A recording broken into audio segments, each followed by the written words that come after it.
আসসালামু আলাইকুম। যারা কানাডাতে ভিজিট ভিসা বা জব ভিসা পারপাসে আবেদন করে প্রতারিত হয়েছেন, আপনার থার্ড পার্টি অথবা এজেন্সি আপনার সাথে প্রতারণা করেছে। আপনি আগে অথবা পরে বুঝতে পেরেছেন যে আসলে প্রতারণা করা হয়েছে। কিন্তু আপনি আপনার থার্ড পার্টি এজেন্সিকে ধরতে পারতেছেন না। প্রমাণ তো নাই। কি করবেন? একটা মহা ঔষধ দিচ্ছি আপনাদেরকে। এটার নাম হচ্ছে GCMS, global case management system, GCMS. আচ্ছা, জিসিএমএস এর জাদুটা কি? দেখুন, আমি আপনাদেরকে একটা মেইল কপি দেখাচ্ছি। এই জিসিএমএস নোটটা আমি অ্যাপ্লাই করেছি নভেম্বরের 7 তারিখে। এটা আসতে প্রায় 28 দিন সময় লাগে। তো এই জিসিএমএস নোটে আমি মূলত কি পাবো? এই জিসিএমএস নোটের মধ্যে আপনি যে জিনিসটা পাবেন, দেখুন, একদম ম্যাজিক। এখানে 10 MBর টোটাল ডাটা ফাইল আইআরসিসি থেকে আমাকে পাঠানো হয়েছে। তো এই জিসিএমএস নোটে কি থাকে? আপনার থার্ড পার্টি এজেন্সি যখন আপনার আবেদনটা করেছি, কি কি ডকুমেন্টস আপলোড করেছি, A to Z আপনার অ্যাপ্লিকেশনে সকল কিছু চলে আসবে।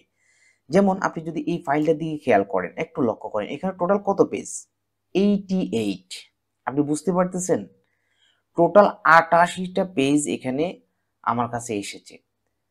টোটাল A to Z যে আপনার অ্যাপ্লিকেশনে যত রকম ডকুমেন্টস আছে, ধরুন আপনি জব ভিসার জন্য আবেদন করছেন, আপনার জব লেটার, আপনার এলএমআই কপি, এমপ্লয়মেন্ট কন্ট্রাক্ট থেকে শুরু করে A to Z যত ডকুমেন্টস এখানে আপলোড করা হয়েছে, সব ডকুমেন্টস পেয়ে যাবেন আপনি এখানে। আপনি যখন এই ডকুমেন্টসগুলো হাতে পেয়ে যাবেন, এবং দেখুন এখানে এই আপনার অ্যাপ্লিকেশনটা কি রিফিউজ করা হয়েছে। এই যে খেয়াল করছেন, এখানে এটা কিন্তু রিফিউজ করা হয়েছে। সো আপনার অ্যাপ্লিকেশনটা রিফিউজ করা হয়েছে নাকি, এটা অনেকে আছে না যে পাসপোর্ট জমা দিয়ে 6 মাস 1 বছর বসে আছে, আসলে কোনো রেজাল্ট পাচ্ছে না। ফাইনাল রেজাল্টটা হচ্ছে কি, আসলে ফেক ডকুমেন্ট দিয়ে আবেদন করছে, তো আপনার সাথে ফেক কাজ করা হয়েছে, যার কারণে পাসপোর্ট আর আসতেছে না, রেজাল্ট আপনি বুঝতেছেন না। আপনি যখন একটা জিসিএমএস নোট নিয়ে নেবেন, আপনি রেজাল্টটা ধরে ফেলবেন। আপনি আপনার থার্ড পার্টিরই কিন্তু খুব ভালোভাবে ধরতে পারবেন। এই যে স্ক্রিনে যেটা দেখতে পাচ্ছেন অ্যাপ্লিকেশন ফর্ম, এটা হচ্ছে অ্যাপ্লিকেশন ফর্ম। আমি একটু ব্লার করেই আপনাদেরকে দেখাচ্ছি। হ্যাঁ, এই হচ্ছে অ্যাপ্লিকেশন ফর্ম, অ্যাপ্লিক্যান্টের ফটো, দেন তার কি কি ডকুমেন্টস এখানে আপলোড করা হয়েছে, তার ইনভিটেশনটা দেওয়া হয়েছে। দেখুন, এটা ইনভিটেশন। ইনভিটেশন জাতের মধ্যে পড়ে না, এটা এটা নাকি একটা ইনভিটেশন। ওকে, ফাইন, নো প্রবলেম। এখন এজেন্সি এটাকে আপলোড করছে, ভাবছে যারা ফেক কাজ করে কানাডা নিয়ে, তারা ভাবছে হয়তো তারা পার পেয়ে যাবে। না, পার পাওয়ার এত মানে সহজ না বিষয়টা। হ্যাঁ, এখন কিন্তু দুনিয়া অনেক স্মার্ট হয়ে গেল। তো আপনি কিন্তু অনলাইন থেকে যে কোনো ডাটা কিন্তু নিতে পারবেন। ওভারঅল আমি আর আপনাকে পুরো ফাইলটা দেখালাম না। এই যে টোটাল 88টা পেজ এখানে চলে আসছে, কি কি ডকুমেন্টস আপলোড করছে আর কি করে নাই, A to Z সব চলে আসছে। ওই ফাইলটা হচ্ছে ভিজিট ভিসার, হ্যাঁ, ওইটা জব ভিসার না।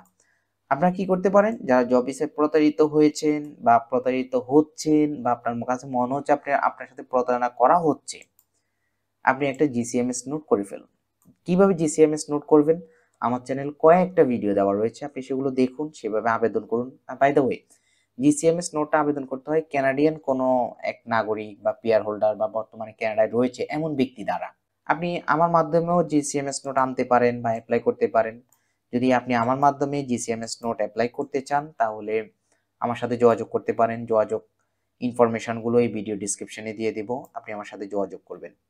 আচ্ছা, কি কি ডকুমেন্টস লাগবে? আপনার মিনিমাম ন্যূনতম আপনার পাসপোর্টের একটা কপি লাগবে, আর বায়োমেট্রিক দিয়েছেন অথবা আপনার অ্যাপ্লিকেশন নাম্বার বা ইউসিআই নাম্বার আমাকে জানালেই হবে।